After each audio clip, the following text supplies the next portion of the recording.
எல்லாத்துக்கும் வணக்கம்.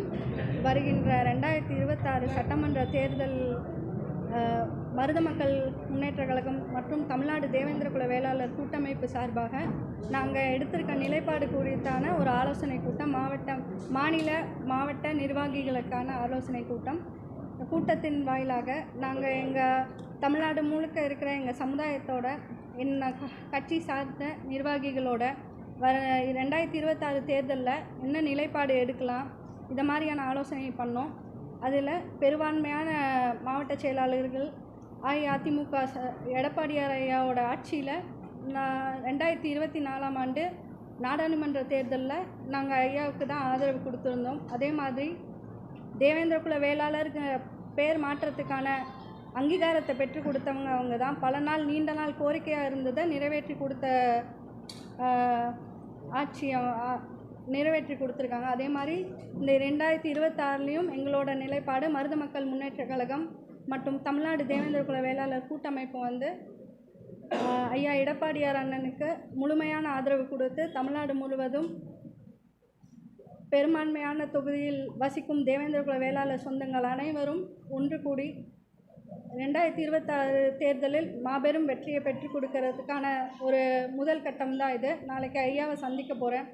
இன்றைக்கி நாங்கள் நிறைய தீர்மானம் நிறைவேற்றியிருக்கோம். அது கண்டிப்பாக நாளைக்கு அதை கொடுத்து ஆதரவு கொடுத்து நாங்கள் எங்கள் சமுதாய மக்கள் பெரும்பான்மையாக ஒரு 70 தொகுதியில் தீர்மானிக்கிற இடத்துல இருக்கிறோம். அதனால் இன்றைக்கி எங்கள் அமைப்பு சார்பாக எல்லாருமே முழு மனதாக அனைத்து இந்திய அண்ணா திராவிட முன்னேற்ற கழகத்துக்கு ஆதரவு கொடுக்குறோங்கிற ஒரு தீர்மானத்தை நிறைவேற்றியிருக்கோம். அடுத்து பட்டியல் வெளியேற்றம், பேர் மாற்றத்தை பெற்றுக் கொடுத்ததும் அவங்க தான். அதே மாதிரி பட்டியல் வெளியேற்றத்தையும் சிறப்பான முறையில் வருகின்ற ஆட்சியில் அண்ணன் எடப்பாடியார் முதலமைச்சராகி எங்களுக்கான பட்டியல் வெளியேற்றத்தை பெற்றுக் கொடுப்பாங்கிற பெரிய நம்பிக்கை இருக்குது.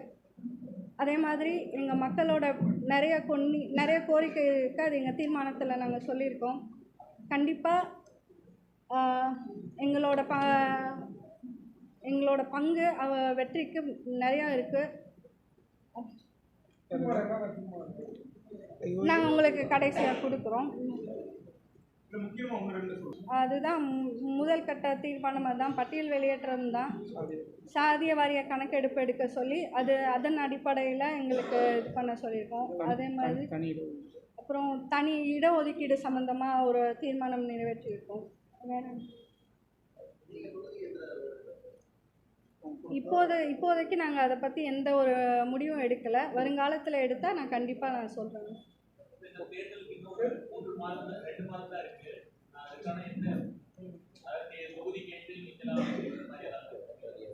நான் சந்திச்சுட்டு நான் சொல்கிறேன். நாளைக்கு சந்திக்க போகிறேன். சந்தித்ததுக்கப்புறம் கண்டிப்பாக நான் செய்தியாளர் சந்திப்பு கொடுப்பேன். அப்போ நான் சொல்கிறேன். வேறு என்ன கொடுத்துட்றேன், நீங்கள் அதில் திரும்ப ரிப்பீட் பண்ணி. சமூக நீதி சொல்லியிருக்காங்க, அது ப்ராக்டிக்கலாக இன்னும் இம்ப்ளிமெண்ட் பண்ணலை. அது நாங்கள் இங்கே எடப்பாடியார் ஆட்சியில் கிடைக்கும்னு நம்புகிறோம். ஏன்னா அதுக்கு முதல் கட்ட சாட்சி எங்களுக்கு பெயர் மாற்றம். அது நீண்ட நாள் கோரிக்கை. எங்களுக்கு தேவேந்திர குல வேளாளர்கள்ங்கிற பெயர் மாற்றத்தை நீண்ட நாள் கோரிக்கையாக இருந்ததை நிறைவேற்றி கொடுத்தது எடப்பாடியார் ஆட்சி. கண்டிப்பாக பட்டியல் வெளியேற்றமும் பண்ணி கொடுப்பாங்க. சமூக நீதி பேசலாம், நான் ப்ராக்டிக்கலாக இம்ப்ளிமெண்ட் பண்ணணும்ல டே டு டே லைஃப்பில். வேறு தொகுதி நான் சொல்ல தேவேந்திர குல வேளாளர் சமுதாயம் பெரும்பான்மையாக 70 தொகுதியில் இருக்கும். அதில் தீர்மானிக்கிற இடத்துல பொது தொகுதியில் இருக்கும். அதனால் இப்போது குறிப்பிட்டு நான் இங்கே இந்த தொகுதி தான் கிடையாது. நாளைக்கு சந்திக்கிறேன். ஆனால் தேர்தல் களம் அரசியல் கட்சிங்கும் போது தேர்தல் சந்திக்கிறது எல்லாருமே விரும்புகிறது தான். அந்த எண்ணம் எல்லாத்துக்குள்ளேயும் இருக்குது. நாங்கள் இன்னும் இந்த தொகுதி தான் வேணும் அப்படிங்கிற ஒரு நிலைப்பாடில் இல்லை. எங்கள் சமுதாயம் பெரும்பான்மையாக எங்கே இருக்காங்களோ நான் நிற்கிறதுக்கான வாய்ப்பு இருக்குது.